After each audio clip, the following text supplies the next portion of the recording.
Welcome, YouTube valued viewers. Today is August 18th. It's Monday, episode 118. I said on Friday I was going to do a Saturday show. I wasn't up to it, and Sunday I was just not feeling into it, so I put it off. But I am going to speak on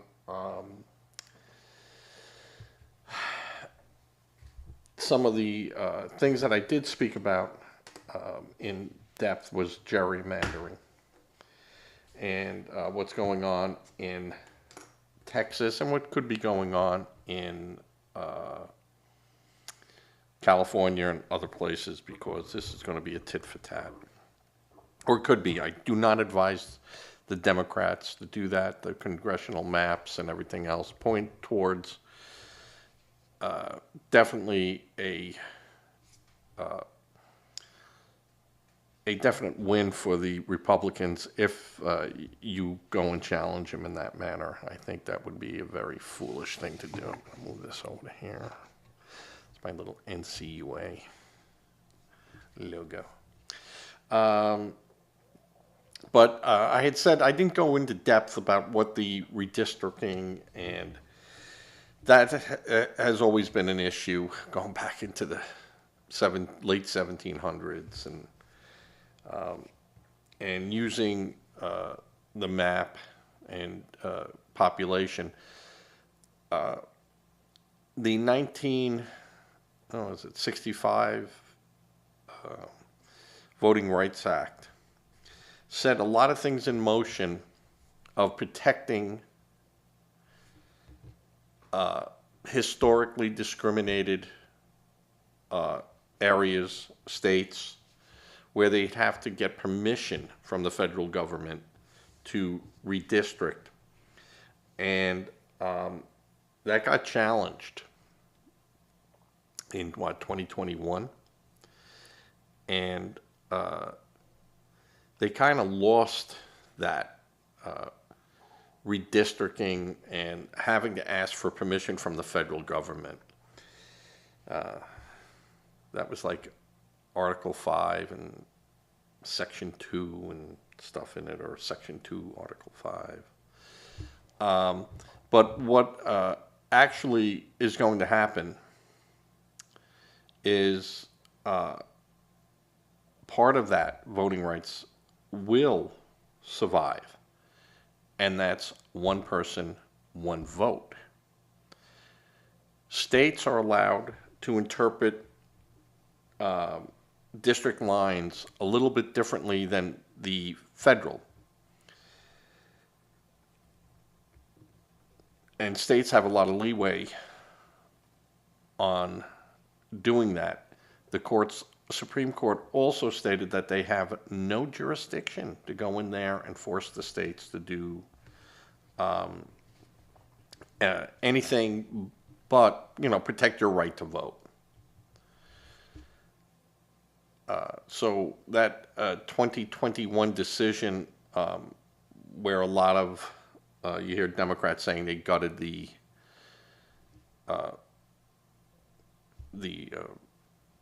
Voting Rights Act. That's not true. What they did do is say that you can't use, you can't not allow the states to go in and redistrict. They don't have to ask the federal government. The federal government has no privy on that. That's state rights. Where I said, and always said, the problem was they said they were allowed to protect areas that were historically of a language, of a race, of a community. That's not one person, one vote. Sorry, it's not. And no one was stopping those people from voting. There was nothing stopping the people from voting. One person, one vote. That's it. It was how they drew the line. And what they would do, and it happened. Gerrymandering is definitely, and now it's not legal in the sense of legal, because you just can't change it to, well, you know what? Who knows? I don't know that it can't be used and politically weaponized, because actually gerrymandering and redistricting is politicizing. Normally what happened every 10 years, they do a census, and that would then say how many people in this area, how many people in that area, and they got to move lines around. The only thing in there is that the lines, well, everyone has to be connected to one another. All the districts, you can't have blank areas that are underserved or not served. You have to have districts, and they all have to be connected. So it's how those lines get drawn. If, you put where an all black area, let's just say an all black area, and then go, no, we're going to go and split it down the middle, and it's white people on the other side. Now, you diluted the, blacks having their own person. Well, no, it's one person, one vote. So it gets very, very murky. And that is happening.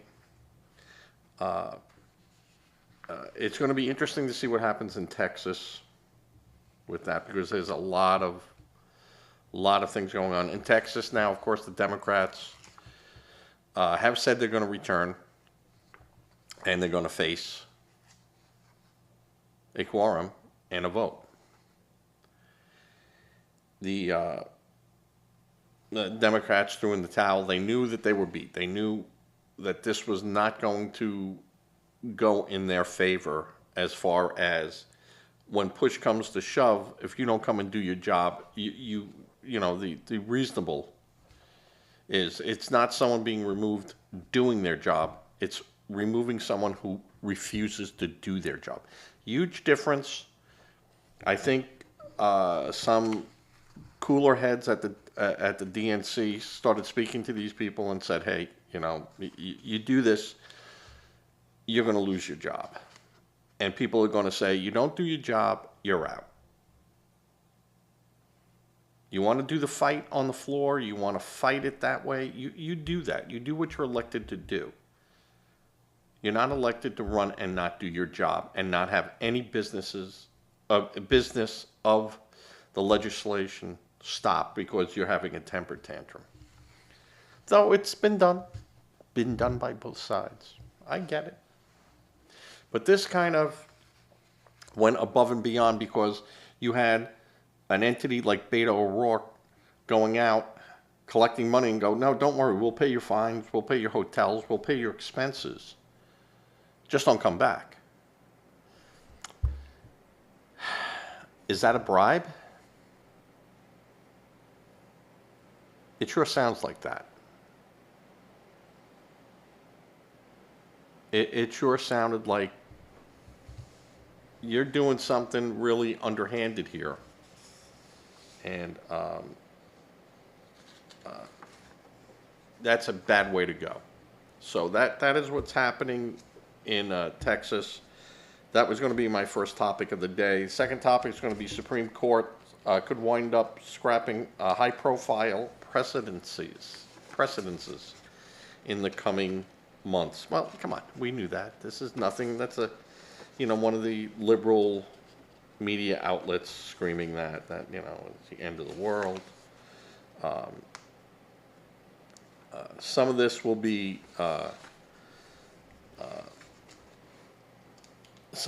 challenged and is challengeable, but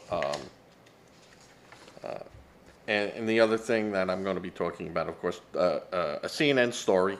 CNN. Trump uses FBI and Justice Department to escalate his long-standing feud with Adam Schiff. Now, I'll tell you why that's a false story. That's a false story.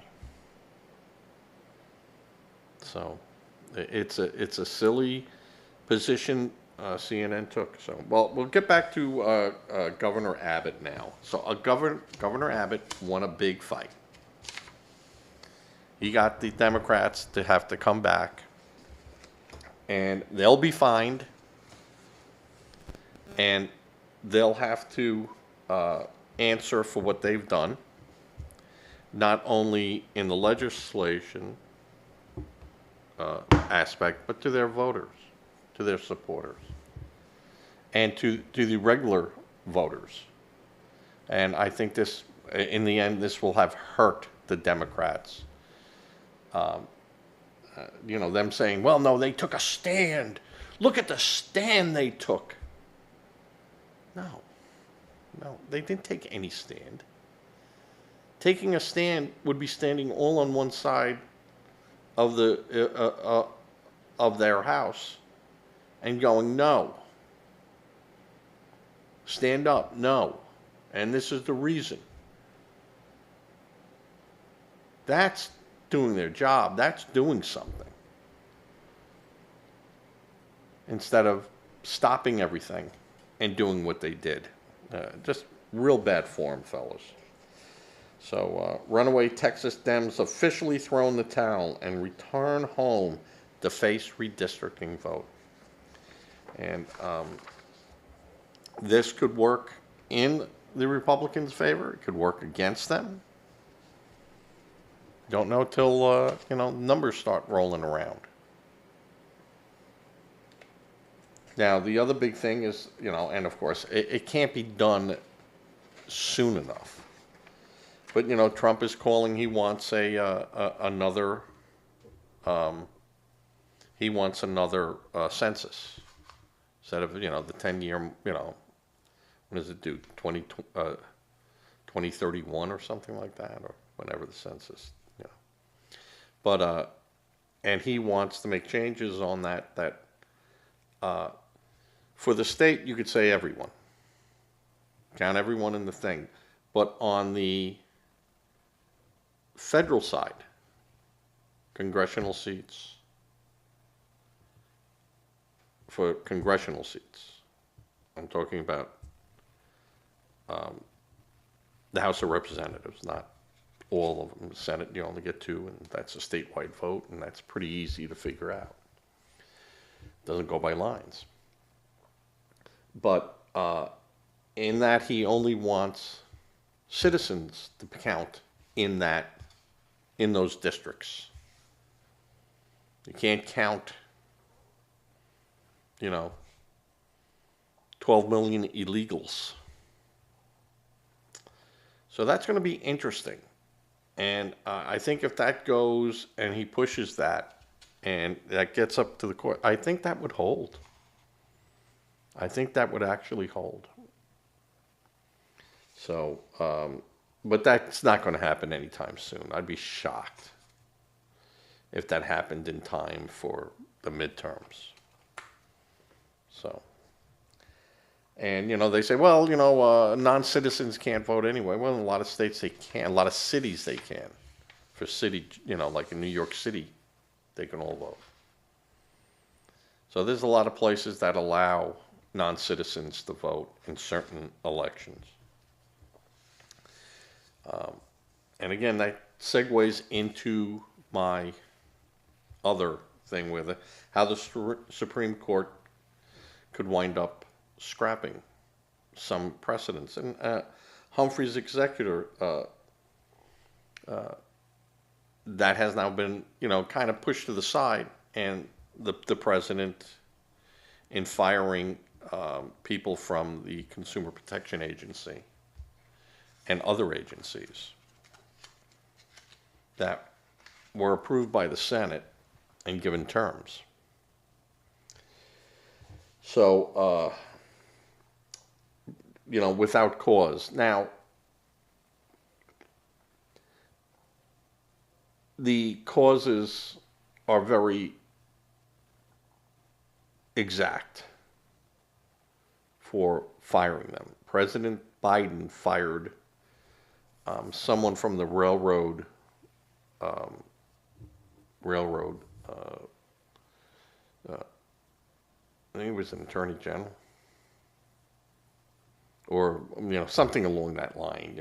He had a very high position, and he was in the railroad sector. And Biden fired him because he was accused of some shenanigans in the office, and that's for cause. Now, I would say not being able to do your job or doing it efficiently and effectively, but then those people would have the right to defend themselves. You just can't say, well, because I said so. It's not allowed. And those people would have a right to defend themselves. And in this case, they were not. They were not given that right to defend themselves. Trump just... And I said that was one of them where I was like, wow, yeah, we already have precedent on that, and we have laws on that, and we have rules and regulations on that. You could call them ineffective or, whatever. And then, go and show, the waste and the losses and the mismanagement in their areas where they were supposed to be looking over all this stuff. But this was one of them that I said I didn't agree with Trump on that. And it was the Humphreys executor versus U.S. But look it up. I've spoken about that in endlessly, because that is a Supreme Court ruling. And and as I said before, when the Supreme Court makes a ruling, that's a law. That's it. Done. No appeal, no nothing. Trump went back and asked, could he do that under his executive power? And the courts kind of agreed with Trump. And I look it over, and I mean, come on, you get lost in this stuff. I mean, that's why you have experts who lose cases like this, because it's so hard to figure out. So,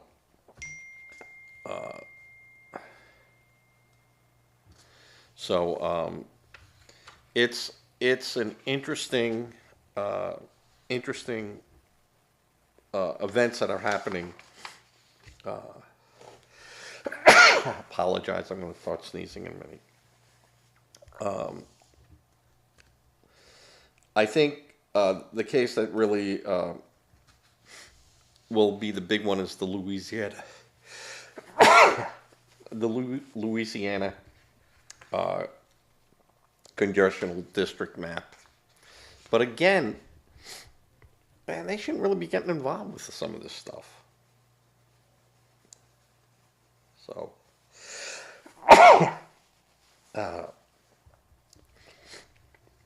if the court side with a group of self-described non-black voters, it could gut a provision of the Voting Rights Act. Yes. Yes.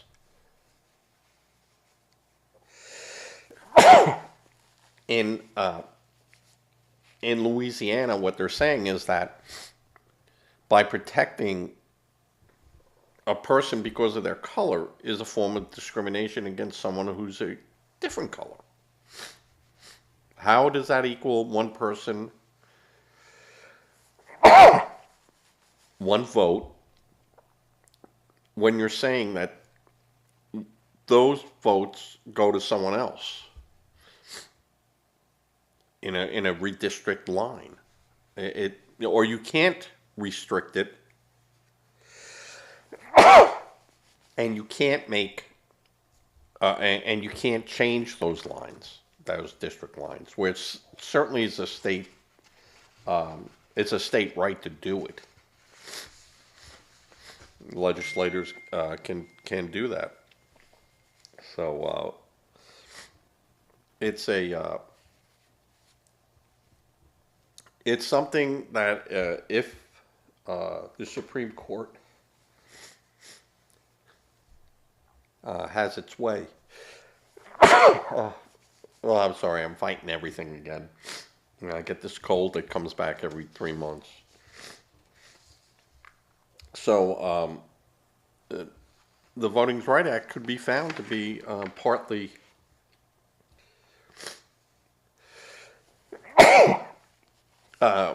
discriminatory. That because people speak a certain language, they're protected, or people are a certain color, they get protected.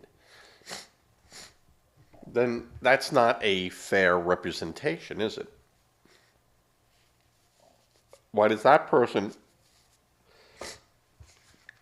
get to be treated differently with voting than a person that doesn't speak that language? See the problem? And that's been the whole problem. And we know why. We know why we had a voting right.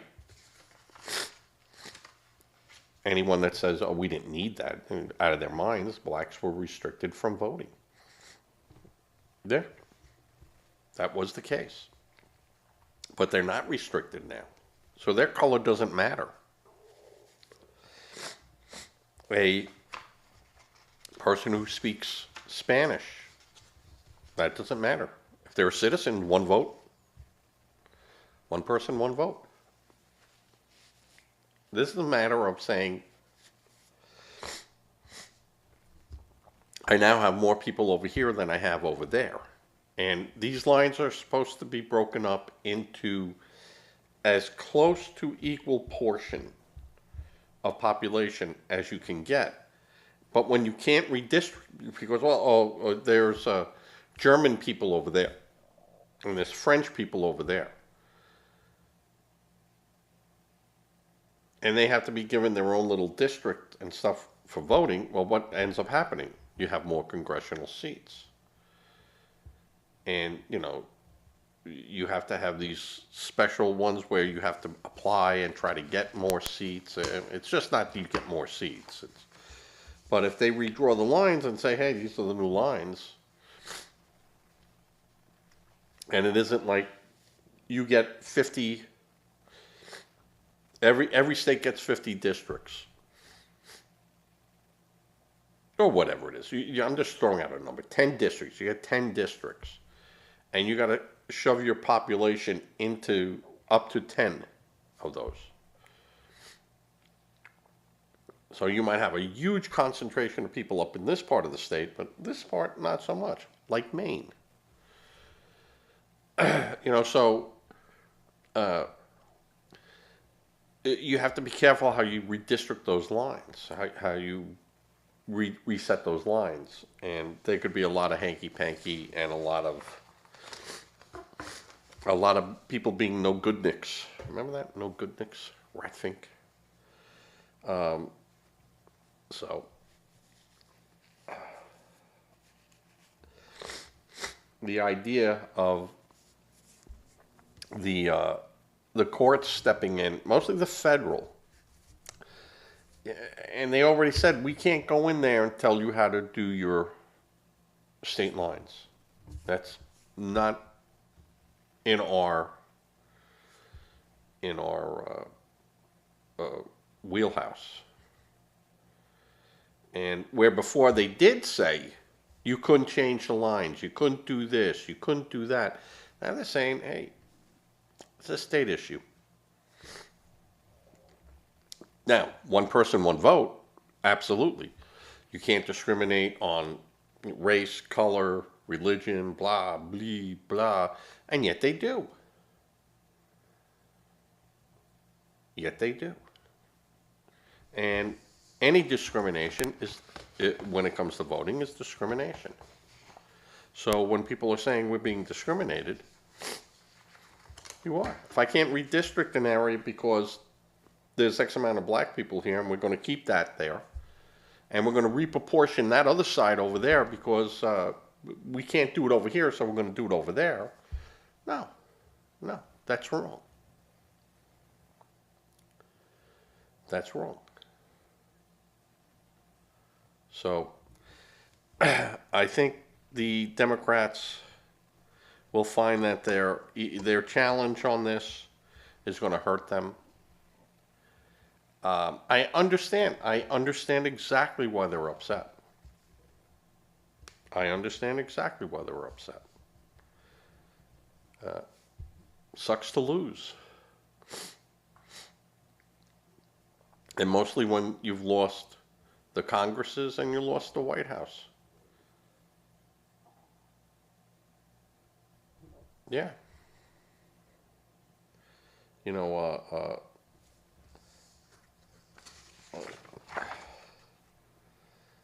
so,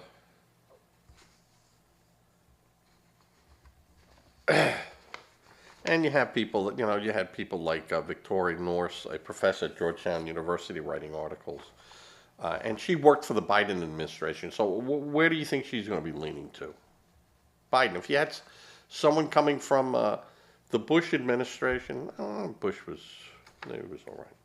But, now when you have people leaning onto the Trump administration, you get those people going, no, we can do this because this is what the Constitution says we can and cannot do. So, I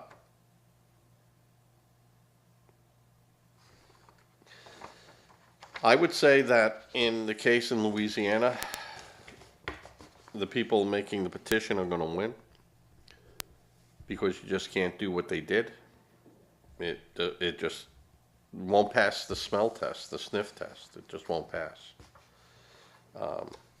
They'll find it discriminatory in nature. Can't draw the lines because of color.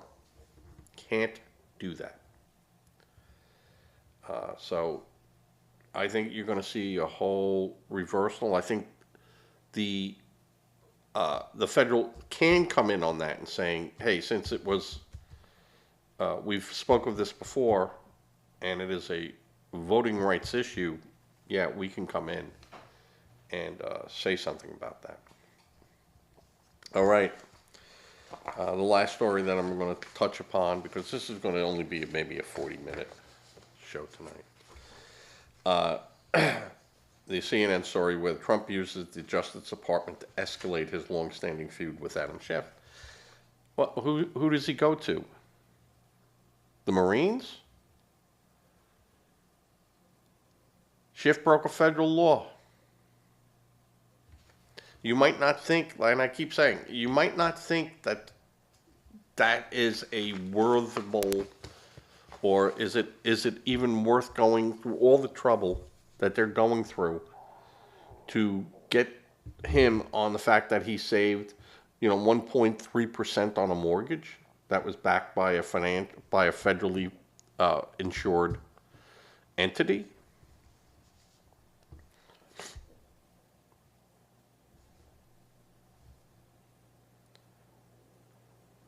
Do you think it's all right to lie on those things? I mean, I would say if you outright lie on it, yeah, you could be in trouble and misrepresent.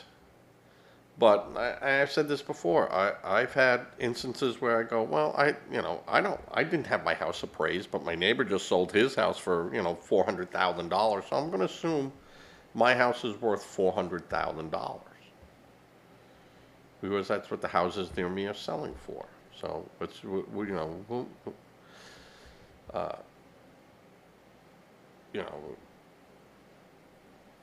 yeah, it's a 4-bedroom house because, but I turned the 4th bedroom into a big dining room, but I could put a wall back up there and turn it back into a 4-bedroom. So there's a lot of leeway on that, but residency is not. And they specifically ask you on the application, is this going to be your primary residence? That's a very big question. That's like right at the top. And then, of course, they make you sign. And if you ever signed any of those FHA, VA, HUD forms, and they're all that because they conform to lending practices, that everyone has to be on the equal footing for that if they're going through federally insured, uh, or it's going to be sold on the secondary mortgage market, whatever. And you misrepresent that, well, you know, maybe I only want to buy paper that is, owner occupied, and now in there is a Schiff's loan or James's loan, the Attorney General from New York, and they're not living there, and they never lived there. It wasn't like they changed their address and then they changed it to something else. This is a lie. They lied. They misrepresented. And Schiff could find himself in, he'll have to answer it. And, right now, he has his lawyers speaking and he's saying that this is a political witch hunt. Okay, yeah, okay, that's fine. I understand. But the question isn't whether or not it's a political witch hunt. You could ask that question later. Right now, did you sign that paper? That's the question we're asking you, not a political witch hunt. Did you knowingly sign that paper and say that that was going to be your primary residence?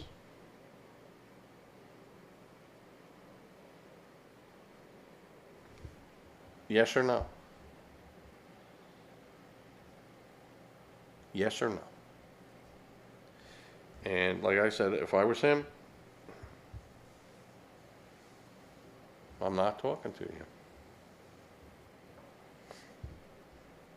And they go, well, we got your application. We're going to assume that you did know it. And well, let his lawyer go, man, hey, take it up the hill. And they go, well, we got his signature on it. We got everything here. We'll go forward. I mean, what we want to know, was it a mistake?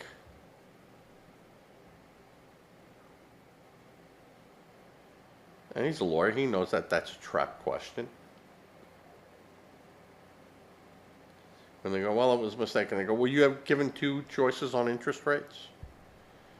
Was it discussed with you that if you're not going to live in this house, it's considered second residency, it comes in a little bit higher interest rate? Is that ever discussed with you?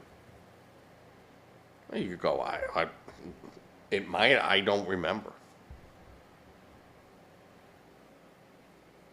He could go down that road. And just because he doesn't remember doesn't mean he gets away with it, because there'll be someone else there saying, hey, when we asked if everything was correct on here and that this was going to be your residence and we read that out at closing or on paper, nothing has changed. I don't know how he closed.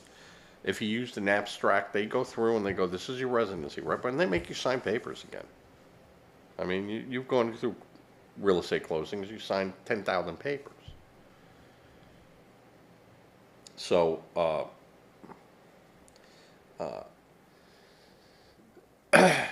Schiff is in trouble with that. Schiff is also under the light of being looked as a leaker, even though Department of Justice might have just said we're not looking to prosecute that and stuff. It might not be up to them too. It might be up to someone else.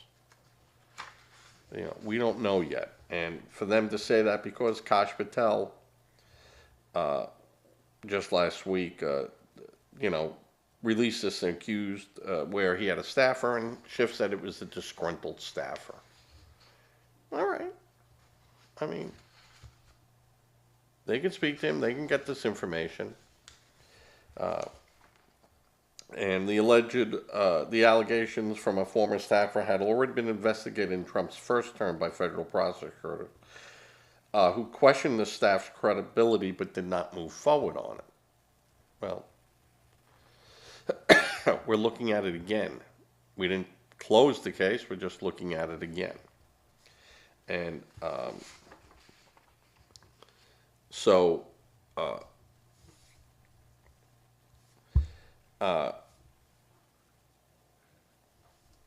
just because at that point in time there is no, they decided not to go forward with it. Now they might have more evidence. Stuff had come to light. They never charged him, so it didn't matter. And the way, they go, well, that happened, now 9 years ago. It's past the statutes of limitations. No. This just came to light now that we have the information. So now we get to question him again on it. And again, he could go, no, let his lawyers fight it. Let his lawyers take up the fight. But he's in trouble. He's in trouble. And they'll get to Schiff, as I said before, they will get to Schiff through people that are around him that do not have an immunity pardon. They'll get the people and they go, hey, listen, honestly, we're not after you. But if you're trying to protect him, and the lawyer will go, we don't have to protect him. You can't do anything with him. And they go, no, we're trying to find the truth. And if your client is trying to lead us down the wrong path here, and we find that out, then we are coming after you. And that's what they do. That is what they do. They lead you down a road. And you better have a lawyer with you. You better have a good lawyer with you who just stops it right then and there and goes, hey guys, if you got something, go forward with it.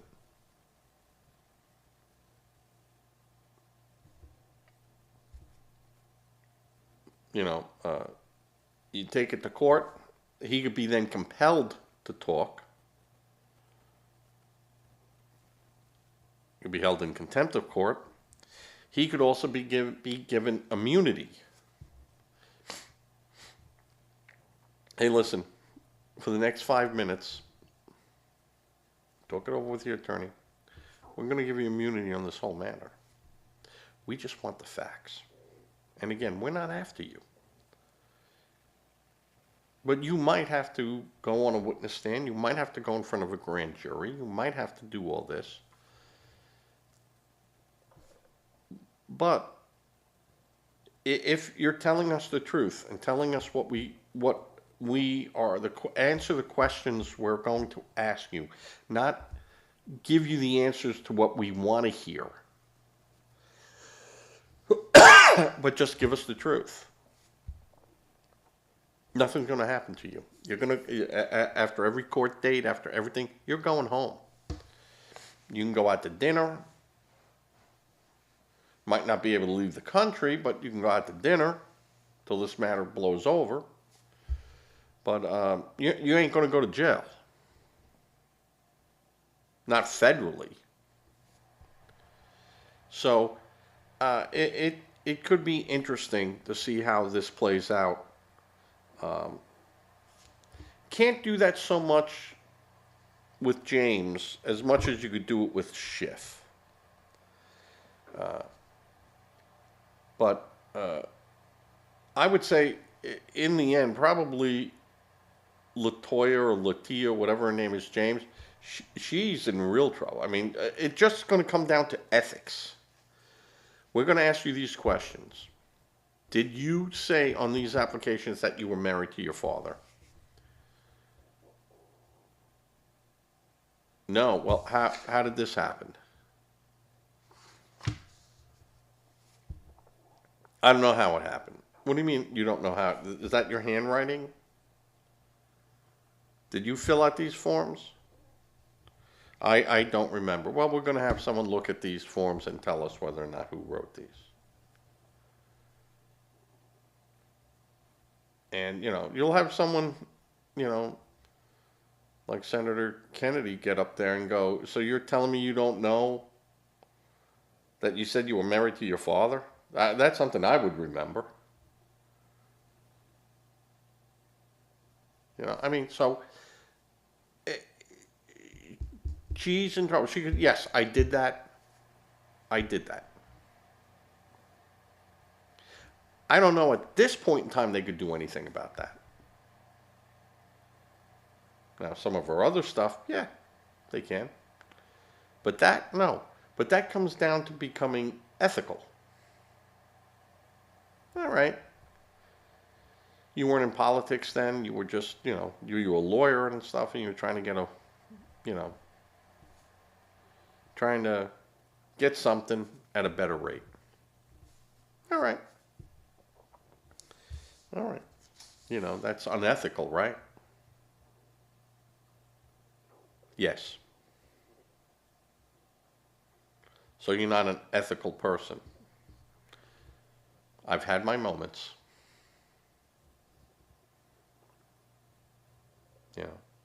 I'm not going to go to my maker without some blood on my hands. And that's the best she could do. That is the best she can do. And just go where they go. They ask. I've answered the question already. It's been answered. The answer is not going to change. Look it up. Play it back. Read it back to them. And what else can they do? Now they're beating a dead horse. Okay, she admitted it. She's an unethical person in that instance, and maybe there's other things. But that can open the door. Once they start probing you, that's the last thing. The word probe. Never, ooh, I'm being probed. Because they're sticking someplace. They're sticking something in someplace that they shouldn't be sticking it. So, and President Trump on Wednesday speaking at the Kennedy Center, and this was, of course, last Wednesday. The hoax was created by the Democrats, but in particular, Schiff, Crooked Hillary, the whole group. So, and Schiff and James have broke the law in their respective real estate activities. Schiff is accused of releasing classified information to the press. The evidence is clear that both of these people acted unethically, whatever the case may turn into. And that's just me saying that. The evidence is clear that both of these people acted unethically, whatever the case may turn into. At the end of the day, they're going to be asked if they're ethical people. And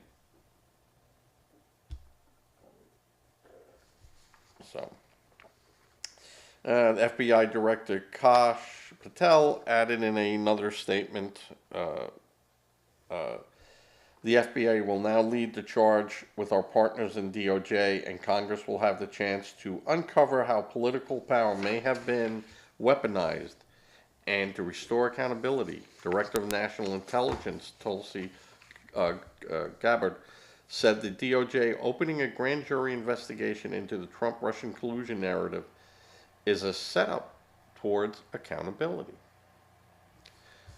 So, they are looking and going after Schiff. And Schiff had to have known this. Schiff had to have, Biden pardoned everyone that he could possibly pardon. And even that's now questionable on, did he know he was pardoning these people and stuff? And, there's just so much that some of these accusations go out there and then they're not covered again by the media. It doesn't mean they go away or they're forgotten about. Believe me when I tell you, they're not forgotten about. I think Trump's going to have a field day. I said it before. You guys had until about September, late August, the latest mid-September, to clean up your act, to take responsibility, to come out with a plan. Epstein is not a plan.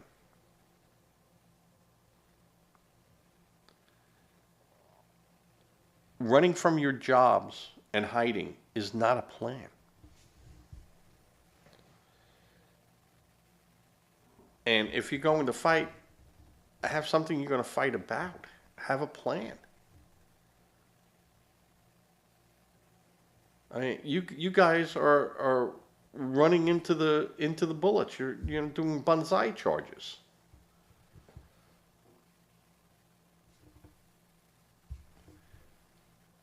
And it accomplishes nothing. Where are your leaders? You had Jeffries in the House say the other day, you wait to see what we're going to do to these people when we're back in power. Well, pal, you're not going to be back in power for a very, very long time. And before you're back in power, when Trump leaves, he's giving everyone a pardon too, because that's what your ex-boss did.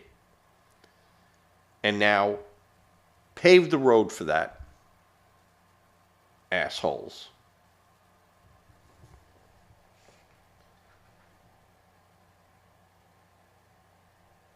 Democrats, you must come up with a plan. If you have no plan, you're going to sit there and you're going to be, what about? What about? But we're tired of hearing that.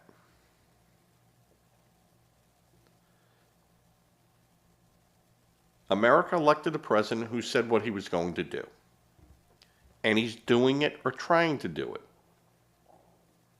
Now, we all knew that he was going to get some of this stuff done. Other things he's going to be pushed back on. He's going to be pushed back on by Republicans.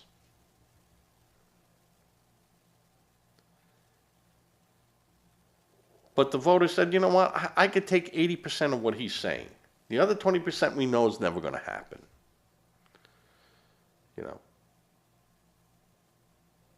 It's just not going to happen. We know that. We could just sit back and, he could flail his arms and he could say what he wants to say, but we know that that's not going to happen. Some of the other stuff that he's saying, yeah, that's going to happen, folks. And what are you going to do then? You have a Supreme Court coming back in September. See you in September. Bob, you remember that song. Wait. Because that's when this one's coming up. And that's going to be a big one. And you could just see how big, even in the voting rights and everything else, 14th Amendment, probably one of the most important amendments other than the First and Second Amendment. So, it's going to be interesting, folks. Strap up, because we haven't even started the ride yet. Wait until Trump celebrates his year, his win. And then it starts 2026.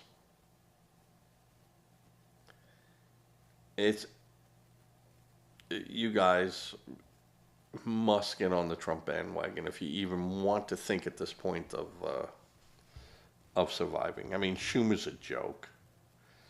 Newsom's a joke. Beto O'Rourke, a joke. Harris, no one's giving her anything. Walz, moron. Elmer Fudd. Shapiro, he's keeping low, he's keeping quiet.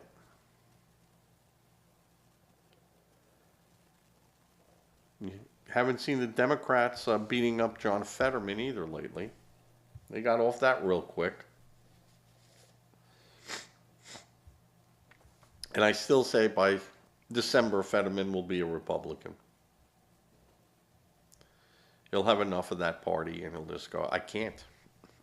Or be an independent and take his chances and go around. There's enough people in Pennsylvania that like him enough to go, We understand why you can't be a Democrat. We understand why you can't be a Republican, even though you probably would have liked to been, but you can't.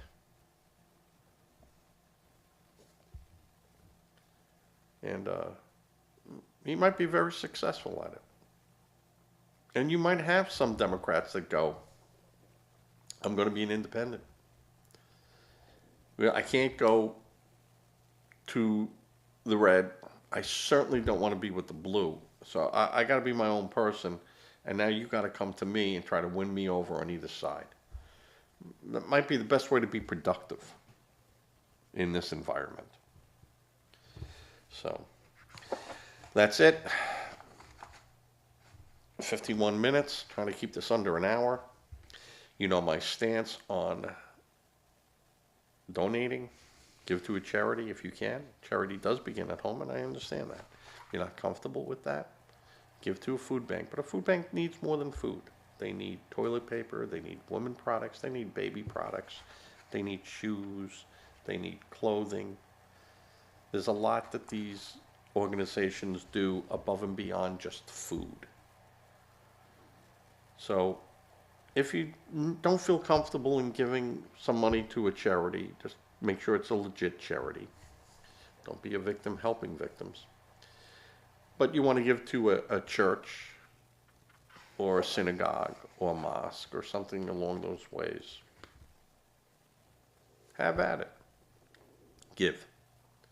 Give something back. It'll make you feel good. And you helped.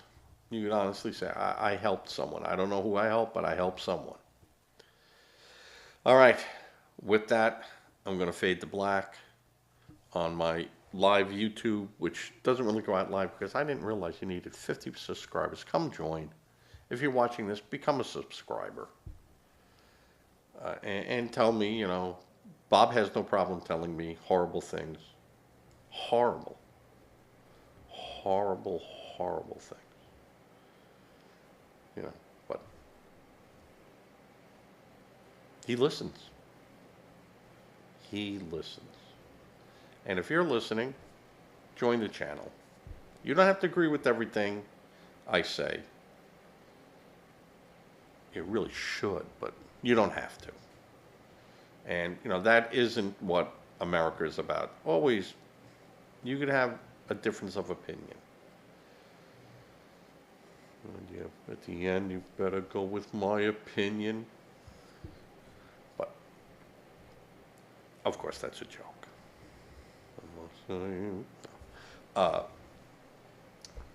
And that's what it's about. Having discussions. And like I, called people assholes. They're assholes. That's not getting personal. That's just using words. I try not to curse. Because curse is people with limited vocabularies, or they can't deny the facts, or they can't challenge the facts. And so they resort to cursing and screaming and yelling. If they yell louder, that means they're more right. That they're correct. That's not the case. That's not the case.